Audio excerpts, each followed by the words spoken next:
को धन्यवाद देना चाहूँगा कि काफ़ी देर के बाद आपने मुझे बोलने का मौका दिया। बहुत बहुत आभार, बहुत बहुत धन्यवाद। सर, इस वैश्विक जो महामारी में सिर्फ राजस्थान ही नहीं, पूरा विश्व से प्रभावित था और जिस बीमारी का जो प्रबंधन राजस्थान सरकार ने आदरणीय मुख्यमंत्री महोदय के नेतृत्व में किया, वो सराहनीय था। उसकी राष्ट्रीय स्तर पर उसकी सराहना की, पक्ष विपक्ष सब लोगों ने उसकी सराहना की।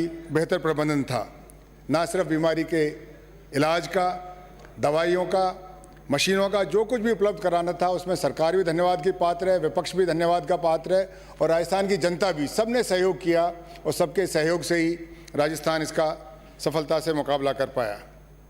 इसी तरह महोदय, जो प्रवासी राजस्थानी थे, उनके चाहे आने की व्यवस्था हो, ठहरने की व्यवस्था हो, भोजन की व्यवस्था हो, सरकार ने माकूल व्यवस्था करी। विपक्ष ने और पक्ष ने बिना राजनीतिक भेदभाव में इसमें सहयोग किया और राजस्थान की जनता ने खुले दिल से इसमें सहयोग किया और सबके सहयोग से ही हमने इसका अच्छी तरह से मुकाबला कर पाए। प्रदेश में किस तरह की जो और प्रदेशों में देखने को मिली, ऐसे सीन राजस्थान में देखने को नहीं मिले। महोदय, मैं सरकार का और इसके अलावा इसका भी धन्यवाद देना चाहूँगा कि बहुत सालों बाद ग्राम पंचायतों का पुनर्गठन हुआ है। काफ़ी ऐसे हमारे गांव थे, काफ़ी हमारे ऐसे क्षेत्र से थे जो पंचायतों के अभाव में उनका विकास पूर्ण रूप से नहीं हो रहा था। अब मैं आशा करता हूं कि जो वंचित ग्राम पंचायतें थी, पंचायत समितियां जो नई बनाई गई हैं, उनके माध्यम से हमारे ग्रामीण क्षेत्र का पूर्ण विकास हो पाएगा, विकास का पूरा लाभ उनको मिल पाएगा। सर, जैसा कि आप जानते हैं, पूर्व वक्ताओं ने भी कहा है कि राजस्थान की आबादी का एक बहुत बड़ा हिस्सा कृषि पे आधारित है, निर्भर है। राज्य सरकार ने कृषि को बढ़ावा देने के लिए काफ़ी कदम उठाए हैं, जैसे कि 5 हेक्टेयर तक की कृषि भूमि को कुर्की मुक्त करने के संबंध में कानून पारित किया है। इससे किसानों का काफ़ी लाभ होगा।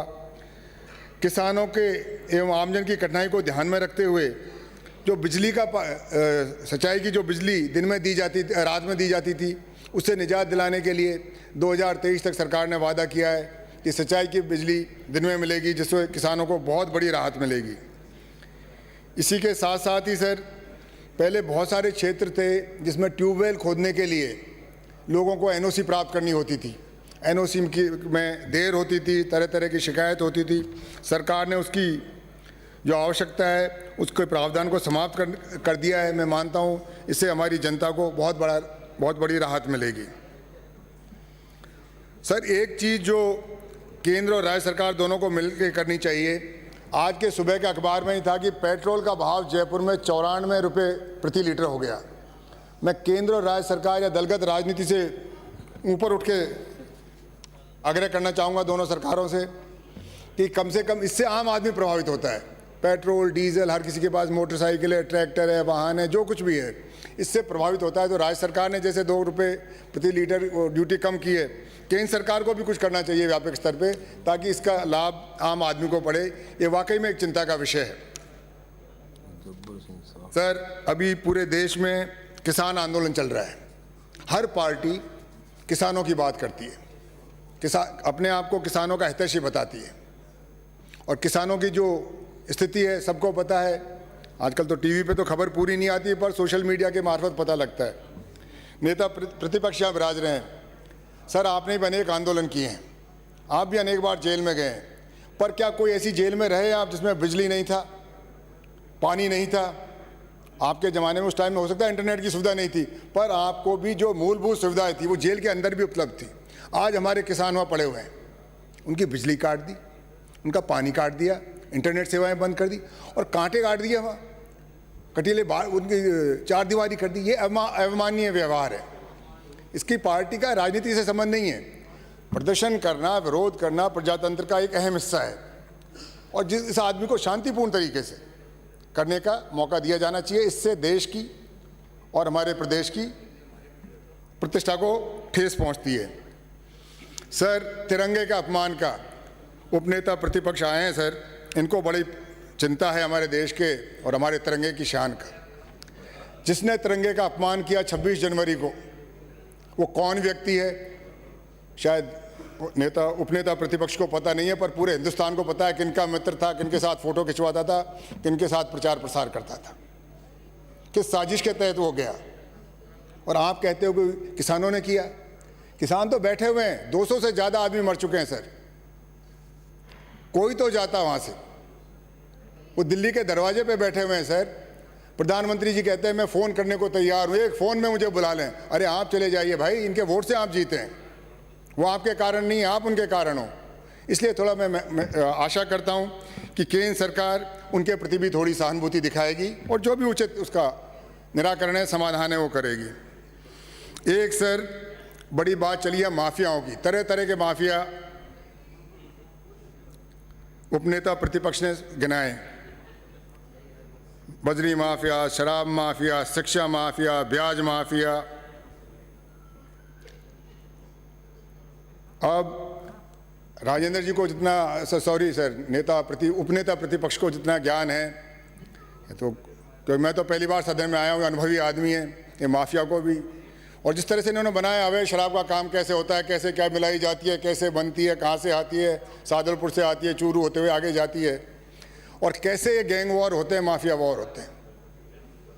सर मैं मानता हूँ ये बीजेपी और कांग्रेस का सवाल नहीं है, हमारे प्रदेश के लिए चिंता का विषय है। कोई राज रहो, किसी पार्टी का रहो, इन माफियाओं से हमारे प्रदेश को मुक्ति मिलनी चाहिए। चाहे दारा सिंह हत्याकांड हुआ हो, चाहे आनंदपाल हत्याकांड हुआ हो, ये प्रदेश और ये सदन को बताना चाहिए कि कौन लोग थे जिन्होंने इनको पनपाया, कौन लोग थे जो इनसे इनके क्रियाकलापों से लाभान्वित हुए। इनके टेलीफोन जब्त किए हैं, उनके टेलीफोनों से पता लगाओ किस किस के संपर्क में थे। कोई इतना बड़ा माफिया एक दिन में नहीं पनपता। और माननीय सतीश जी पूनिया का गृह जिला है, इनकी गृह क्या, इनकी जन्म इन्होंने कुछ दिन पहले बता रहे थे कि साहब सादुलपुर मेरा मातृभूमि है, कर्मभूमि नहीं है। सर वो तो एक पर्याय वो इसका बन गया है।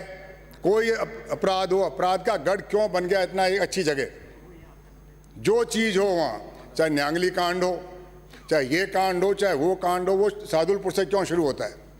हरियाणा के तो बहुत जिलों के बॉर्डर हैं, वो चीज़ वहाँ से ही क्यों शुरू होती है, ये चिंता का विषय होना चाहिए। सर शिक्षा माफिया का मैं बताना चाहूँगा।